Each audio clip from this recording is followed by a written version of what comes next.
So hello guys, good morning, good afternoon, good evening. तो आज हम लोग करेंगे आर्टिकल 15 जो है इंडियन कॉन्स्टिट्यूशन का। देखो, आर्टिकल 15 जो है वो ये स्टेट करता है कि the state shall not discriminate against any citizen.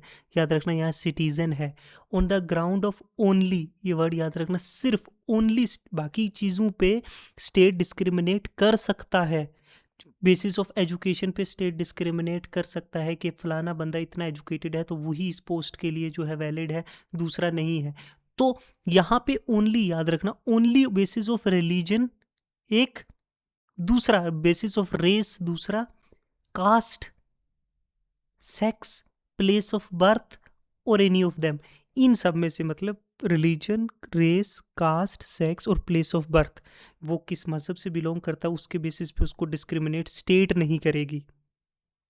वो किस रेस से बिलोंग करता है उसके बेस पे नहीं करेगी। वो किस कास्ट से बिलोंग करता है उसके बेस पे नहीं करेगी। वो मेल है या फीमेल है उसके बेस पे नहीं करेगी। वो किस जगह पैदा हुआ है, वो झारखंड में पैदा हुआ है या फिर बिहार में पैदा हुआ है, उसके बेस पे भी नहीं करेगी, या इनमें से किसी के बेस पर भी। तो कहीं ना कहीं आर्टिकल 15 जो है बड़ा इंपॉर्टेंट है इन टर्म्स ऑफ, अगर इक्वालिटी की बात करें।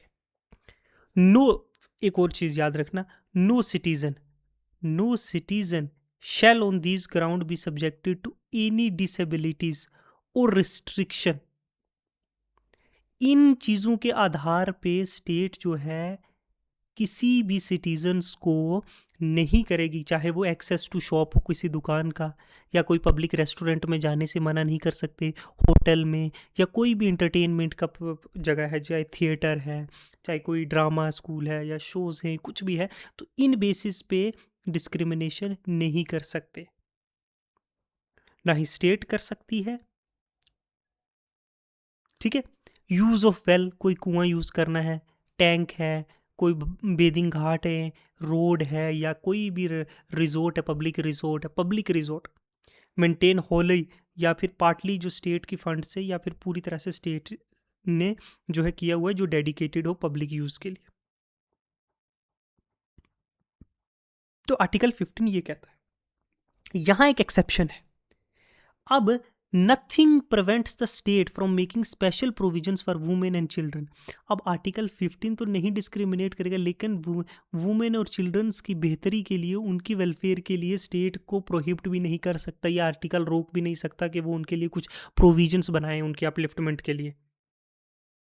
एक और इसमें एक सब क्लॉज है, इसमें एक और जो है एक्सेप्शन है, स्टेट स्पेशल प्रोविजंस बना सकती है एडवांसमेंट के लिए, सोशली और बैकवर्ड क्लासेस के लिए, शेड्यूल कास्ट और शेड्यूल ट्राइब्स के लिए।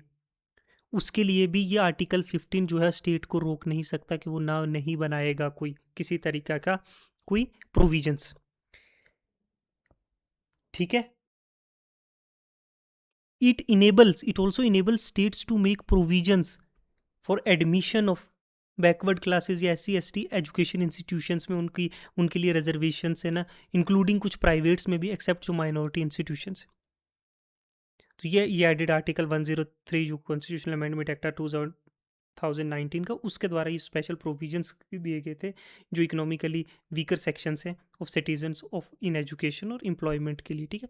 तो ये आर्टिकल 15 है। आर्टिकल 15 जो है इसका क्रक्स यही कहता है कि स्टेट जो है वो डिस्क्रिमिनेट नहीं कर सकती, ठीक है। Race, religion, caste, sex, place of birth, या कि इनमें से कोई भी, ओनली इनके बेसिस पे स्टेट नहीं करेगी डिस्क्रिमिनेट।